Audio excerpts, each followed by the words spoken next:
To me, the whole Arthurian legend, King Arthur, the Knights of the Round Table, has always been fascinating. And being born in Wales, King Arthur was kind of local legend.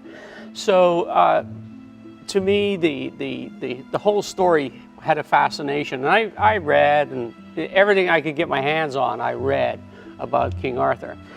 And as I started to develop the story behind the Excalibur parchment, I started to add some other elements, started thinking about the what ifs and putting the context, the story into context, because historians today are now finding that Arthur really did exist. Now, whether it was Arthur, his name was Arthur, there was some kind of a Celtic king who led the battles against the Anglo-Saxons.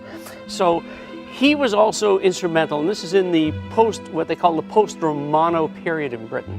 After the Roman legions have left, and now the Britons are left on their own. And the concept of the new religion, the new faith called Christianity, moving in at a time when the old faith, the Druid faith, was in battle with these new Christian believers. And I began to think, well, what if Merlin, the great wizard, well, in those days, the Druids were the wizards. They were the intelligent level, elite level. They were the priests, the historians, the oral history people. And so I thought, well, I wonder if, and then the story sort of took off from there. Then you add the modern element of what's going on in society today. Nations that have been around for 100 years, beginning to talk about splitting off and new tribes. Even in Canada, you've got Quebec.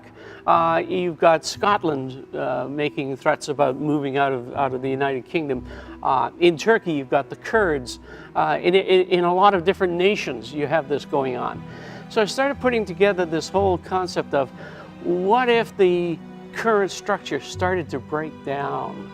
And what if the Druids became embroiled in this? In fact, we're feeding the fires. So the concept of a rejuvenated, rebuilding, refocusing national group started to take shape. And so then I started, okay, what if that was being focused by the Druids? What if they started to think about reestablishing their own faith by destroying the Christian faith?